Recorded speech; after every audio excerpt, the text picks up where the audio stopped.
Welcome to day 3 of New Orleans Entrepreneur Week. I'm here with Hamdi Ulukaya, CEO and founder of Chobani Yogurt, the mega titan of the yogurt industry right now. And one of the things I wanted to talk with you about was you entered this industry or were on the beginning of starting your company, and it wasn't necessarily an industry that was poised for change.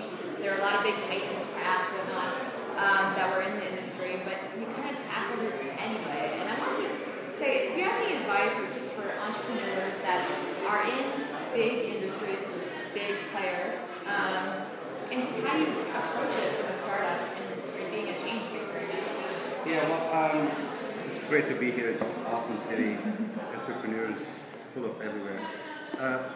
Awesome questions, and I think what we found out throughout the journey of Chobani is that there was always food startups, right?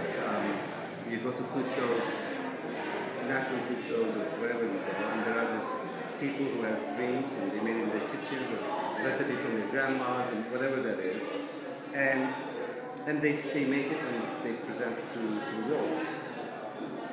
But there was this big challenge that in the consumer goods area is how do you overcome these big guys, brands that established companies Marketing that wrong. Exactly. And one of the biggest things that comes to mind is how do you make it and how do you market it and how do you distribute it and where you are cash and where do you get it from. Right.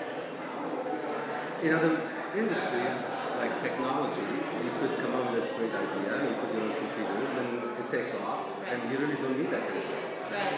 But I think that has changed in a positive way, that the social media, internet, people getting so much connected, is really helping the new ideas to spread so fast if it's something you need to buy. Right.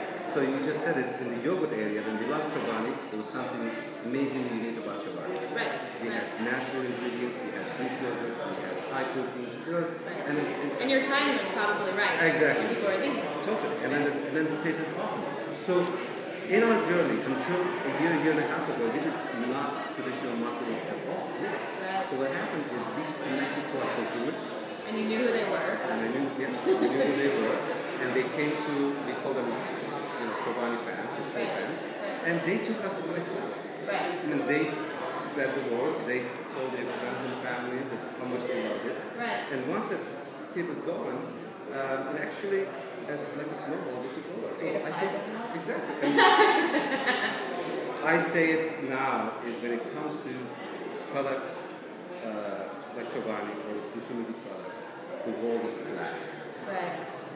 It doesn't matter who you are competing against. If you're making something unique and awesome, there's definitely a chance. Now, a lot of this conference is about building an entrepreneurial ecosystem and framing resources and whatnot. Obviously, this is something that we've been working on for a while here in New Orleans and trying to build resources for entrepreneurs.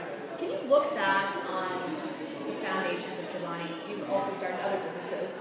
And what have been key resources that either have been there or have not, that you can look back and say, if I didn't have that, I don't know where I'd be. Well, I've been talking to entrepreneurs here, business owners, small business owners, and I'll tell you one thing. New Orleans had a big hit, right? Naturally big hit. Right. And you come back here, in my head, I still live in Katrina. Right. But look what they have done in the city. Right. That is a mindset, which is, I got hit, and I'm going to make it back. And I think that's the 90% of it. Right. Meaning that It's attitude. like the definition of being an entrepreneur. Exactly. The city is an entrepreneur. Right. I'm going to make it back. So it wasn't a whole collectively market. Everybody did their part. Right. The store opened, somebody cleaned the street, somebody cleaned the park, somebody made an organization. Whatever it is, the whole city lifted up. And maybe it's going in a way that it was better than ever before. Right. So in the Chobani story, there was a plant that was closed. Right. After You took an 100 old years. craft plant. Exactly. And they thought that was the worst thing happened in that little town. Right. And that town was closed. Right. And we started with 5 people from the 55 that left over from that time. Right. So now we have close to 2,000 people. And we are 100 times more, It's a very happy town. Exactly. So if you ask back and you say, well, the best thing happened that plant was closed, even the saddest thing happened. And I think the mindset and the passion and this belief that you can do it is the biggest portion of it. Everything else, one way or another, you'll figure it out. And what I found out is, even though depressed in that little town, there was this spirit. And I learned that this is an American spirit. That you're down, you're going to make it back. And you're going to make it back. Well, thank you so much for joining us and taking time. We look forward to speaking later. Absolutely. And stay tuned for more coverage from New Orleans Entrepreneur Week.